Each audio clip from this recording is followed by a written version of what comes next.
Brought to you by Agilus Diagnostics.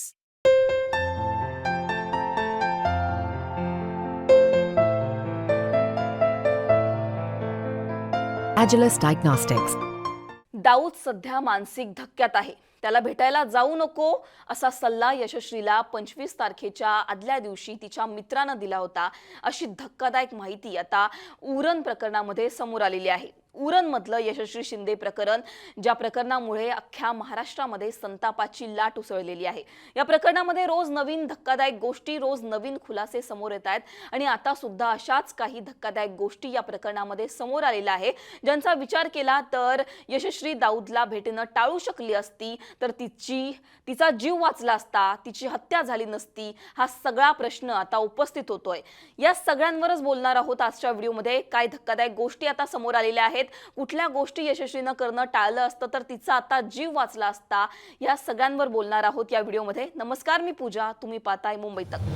सगळ्यात पहिल्यांदा तर 25 तारखेला ज्या दिवशी यशस्वी दाऊदला भेटली त्या दिवशी म्हणजेच त्याच्या 2 दिवसाआधी म्हणजेच 23 तारखेला दाऊद जो आहे तो उरणमध्ये, कर्नाटकमधून उरणमध्ये आला असल्याची माहिती आहे. दाऊद 2 दिवस त्याच्या मित्राकडे थांबला होता आणि या 2 दिवसांमध्ये दाऊद सतत यशस्वीला भेटण्यासाठी आग्रह करत होता. मला तुला भेटायचं आहे असा आग्रह दाऊद तिला करत होता, तिला ब्लॅकमेल करत होता. हे दोघे एकमेकांच्या संपर्कामध्ये होते. यशस्वीला तिच्या एका मित्रानं दाऊदला भेटू नको, तो सध्या मानसिक धक्क्यामध्ये आहे असा सल्ला सुद्धा यावेळी दिला होता. पण या सगळ्यांमधून मार्ग काढण्यासाठी यशस्वीनं दाऊदला भेटायचं ठरवलं आणि तिचा घात झाला. दाऊदनं तिची हत्या केली. यशस्वी आणि दाऊद हे दोघे काही काळापासूनच एकमेकांच्या कॉन्टॅक्टमध्ये होते असं बोललं जात आहे. 2019 मध्ये जेव्हा दाऊदला अटक करण्यात आली, यशस्वीवर गैरवर्तन केल्याप्रकरणी त्याच्यावर पोक्सो अंतर्गत गुन्हा दाखल झाला होता आणि तेव्हाच अशी सुद्धा एक माहिती पुढे येते की जेव्हा दाऊदला अटक करण्यात आली तेव्हा त्याचे वडील आहे आणि त्याचा भावाचा मृत्यू झाला होता. दाऊदला अटक केली या मानसिक धक्क्यातूनच त्यांचा मृत्यू झाल्याची माहिती आहे. पण जेव्हा दाऊदला अटक झाली आणि त्यानंतर तो जेव्हा जेलमधून सुटून बाहेर आला, त्यानंतर तो कर्नाटकात गेला. कर्नाटकामध्ये ड्रायव्हर म्हणून दाऊद काम करत होता. पण या सगळ्यांमध्ये म्हणजेच जेलमधून सुटून सुद्धा दाऊद यशस्वीच्या कॉन्टॅक्टमध्ये होता.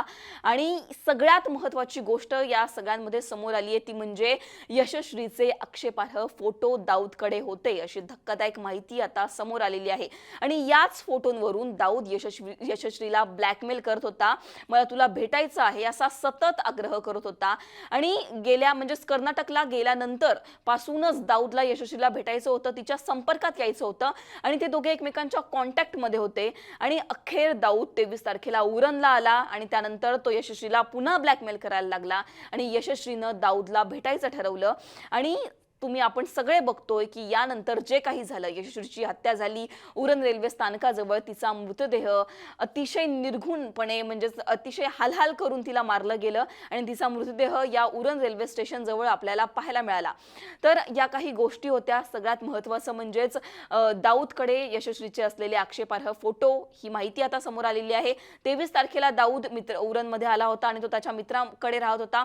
दुसरी गोष्ट म्हणजे जेव्हा यशस्वीचा मृत्यू झाला तेव्हा तिच्या डेड बॉडी जवळ कुठेही तिचा मोबाईल सापडला नव्हता आणि हा संशय आता व्यक्त केला जातोय की यशस्वीचा मोबाईल जो आहे तो पुरावे नष्ट करण्यासाठी दाऊदनेच गायब केला असावा. तर या काही गोष्टी होत्या ज्या या प्रकरणामध्ये आता समोर आलेल्या होत्या.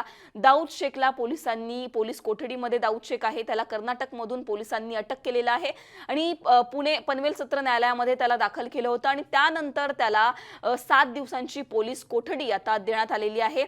या प्रकरणामध्ये रोज नवीन धक्कादायक गोष्टी आता समोर येत आहेत.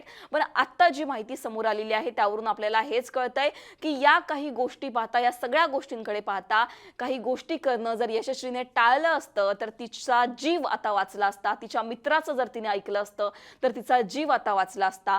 तुम्हाला या सगळ्या प्रकरणावर काय वाटतं आम्हाला कमेंट सेक्शनमध्ये कळवा. हा व्हिडिओ तुम्हाला आवडला असेल तर याला लाईक करा, शेअर करा आणि मुंबई तकला तुम्ही जर सबस्क्राईब केलं नसेल तर सबस्क्राईब करा. धन्यवाद.